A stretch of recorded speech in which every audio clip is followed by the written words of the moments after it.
آباد بلندر صلوات اللہم صلی علی محمد۔ وہ یہ نہیں کہتے کہ ہم گواہی دیتے ہیں کہ اللہ ہے، وہ کہتے ہیں ہم گواہی دیتے ہیں کہ اللہ کے سوا کوئی نہیں ہے۔ لا پہلے کہتے ہیں، اقرار بعد میں کرتے ہیں۔ یہی تو مذہب اسلام کا بنیادی فلسفہ ہے کہ جھوٹوں کا انکار پہلے کیا کرو، سچوں سے پیار بعد میں کرو۔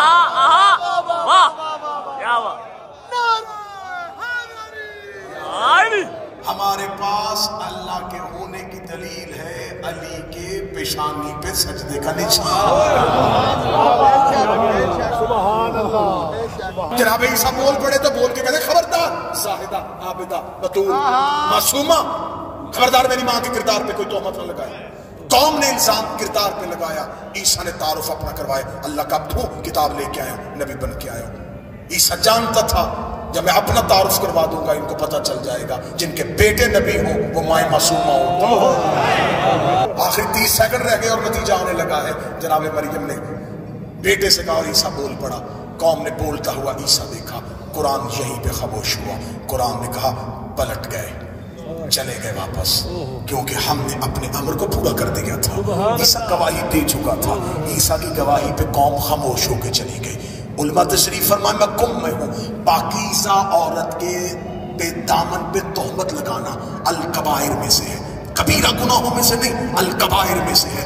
اگر کوئی پاک دامن عورت کو تہمت لگا دے تو شریعت محمد و آل محمد میں وہ گناہ کبیرہ نہیں، وہ الکبائر میں سے ہے۔ قوم نے الزام عام عورت پہ نہیں لگایا تھا، وقت کی بطول پہ لگایا تھا۔ اس دور میں عذاب آتے تھے، اس دور میں آسمان سے آگ برستی تھی، اس دور میں زمین پھٹتی تھی، اس دور میں پتھر ادھر آتے تھے۔ اللہ نے سابقہ امتوں کا حشر بدلا تھا، ان کے چہرے بدل دیے تھے، انہیں مسخ کر دیا تھا۔ اتنا بڑا کبائر گناہ کرنے کے بعد وہ اپنے پاؤں پہ چل کے اپنے اپنے گھروں کو واپس چلے گئے۔ میں پوچھتا ہوں میرے آقا و مولا، میرے اللہ، تو نے ان پر عذاب کیوں نہیں نازل کیا؟ ان کے چہرے کیوں نہیں بدلے؟ انہیں مسخ کیوں نہیں دیا؟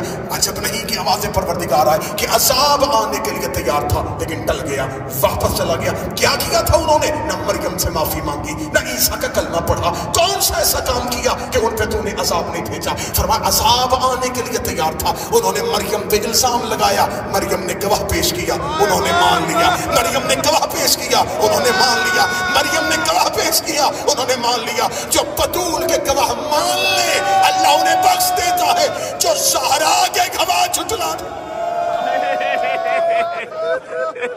مریم کی ایک بیٹے نے گواہی،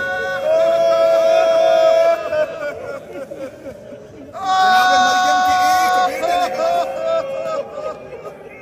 زہرا کے 2 بیٹے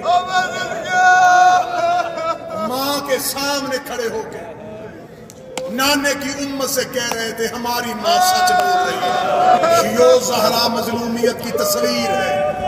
زہرا ایک خاتون کا نام نہیں، زہرا ایک تحریک کا نام ہے، جو تحریک باپ کے جنازے سے اٹھی دفاع ولایت علی کی خاطر، جس نے اس دور کی حجت کا دفاع کیا، جس نے اس دور کی امامت کا دفاع کیا۔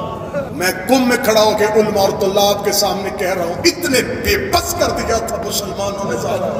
نبی کے جانے کے بعد علی بطول کو ناکہ پہ بٹھاتے، خود ناکہ کی مہار پکڑتے، مدینے کے ایک ایک دروازے پہ زہرا کا ناکہ بٹھایا جاتا، ایک ایک دروازے پہ آگے دستک دے کے کہتی میں جو تیرے دروازے پہ آئی ہوں میں کوئی عام خاتون نہیں، میں فاطمہ بنت محمد تیرے دروازے پہ چل کے آئی ہوں۔ مسلمان کہتے محمد کی بیٹی کیوں آئی ہے؟ رو کے کہتی اکیلی نہیں آئی، علی کو ساتھ لے کے آئی ہو۔ تم نے غدیر میں وعدہ کیا تھا کہ تم علی کی بیعت میں چلے گئے ہو، تم نے میرے بابے کے بعد علی کو تنہا کیوں کر دیا؟ زہرا جملہ کہتی مسلمان دروازہ بند کر دیتے، ایک ایک گلی میں زہرا علی کو لے کے جاتی، شام کو پلٹتے ہوئے علی کا ہاتھ پکڑتی، رو کے کہتی مدینے والے مانے نہ مانے میں گواہی دیتی ہوں اشہد ان علی میں تیری ولایت کی گواہی دیتی ہوں، میں تیری امامت کی گواہی دیتی ہوں۔ آخری رات آئی بطول کی، ریت پہ زخمی تھی زہرا، علی رو کے کہتے بطول مجھے صرف اتنا بتا تیرے جانے کے بعد میرے حق میں بولے گا کون؟ تیرے جانے کے بعد میری وکالت کون کرے گا؟ رو کے زخمی ریت سے اٹھی، رو کے کہتے ہیں یا علی میرے بعد رونا نہ، یا علی میرے بعد خود کو اکیلا نہ سمجھنا. یہ کہہ کے بی بی نے اپنی چادر کا پلو اٹھایا، چھوٹی سی زینب کو ہاتھوں پہ لیا